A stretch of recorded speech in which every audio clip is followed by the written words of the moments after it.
Okay, go ahead. My name is Savannah Kachamani, and I did my project on social networking for my 21st Century Adult.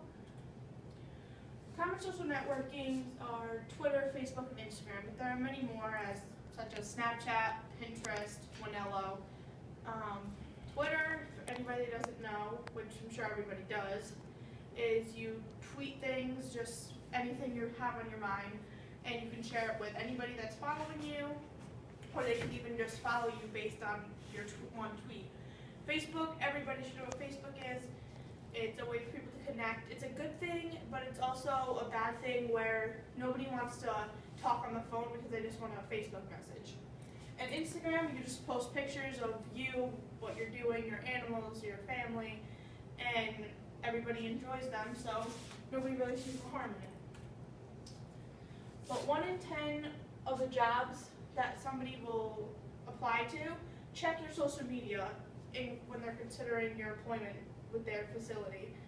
They don't want somebody who's going to be drinking and smoking and doing bad things, so they'll check your social media to see how you are when you're not in front of them. Like I said, it lets everyone know what you're doing, what your family's doing, if your pet learned a new trick, and it changes how you live every day, where instead of just spending time with family, you're, oh, I want to put this on Instagram, I want to share this picture we just took, or, oh, let me tweet about what you just said. Nobody can have a regular conversation without a tweet or a Facebook post being made, or an Instagram post for that matter. And some people don't get accepted into college because, again, they want to smoke or drink, but they show that and they're underage when you're applying to college most of the time, and they don't want that to be what people see as their school. Oh, well, let's go to this school because they don't care what we do.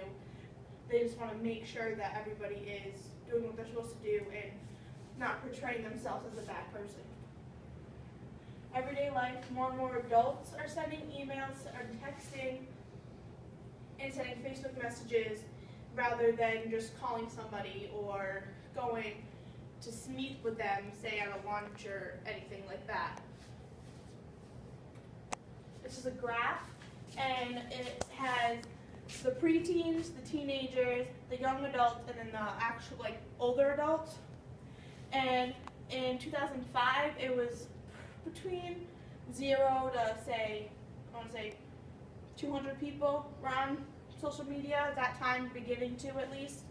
And then it kept rising up to 2010. We're now, out of 1,000 people, about 80% of them are now, as older adults, using social media.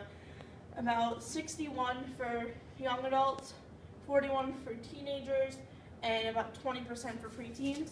Because now more and more parents are letting their kids have cell phones. My little brother is 12 and he has the brand new Galaxy. And then I have a video on how social media and your brain affects your brain.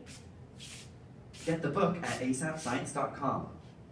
With social media sites being used by 1/3 of the entire world, they've clearly had a major influence on society. But what about our bodies? Here are 5 crazy ways that social media and the internet are affecting your brain right now.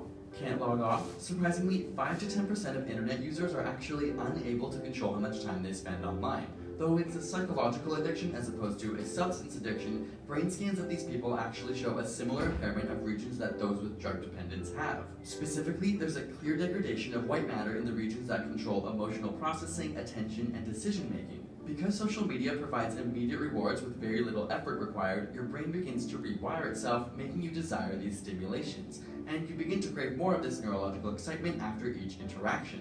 Sounds a little like a drug, right? We also see a shift when looking at multitasking. You might think that those who use social media or constantly switch between work and websites are better at multitasking, but studies have found that when comparing heavy media users to others, they perform much worse during task switching tests. Increased multitasking online reduces your brain's ability to filter out interferences and can even make it harder for your brain to commit information to memory. Like when your phone buzzes in the middle of productive work. Or wait, did it even buzz? Phantom vibration syndrome is a relatively new psychological phenomenon where you think you felt your phone go off, but it didn't. In one study, 89% of test subjects said they experienced this at least once every 2 weeks.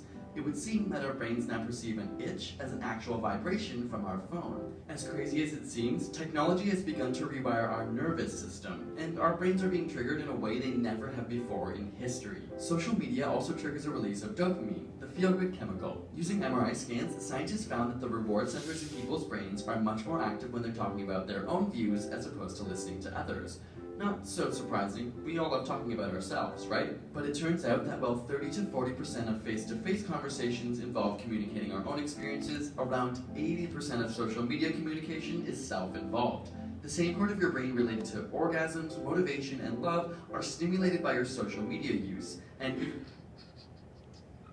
Okay, so social media in your brain, social media is now kind of almost affecting your brain in a negative manner instead of a positive manner where everybody thinks it is, where it's enjoyable when you have fun, you talk to your friends and everything. But when it comes down to it, you need that face-to-face contact. And that's my presentation. Thank you. Yay.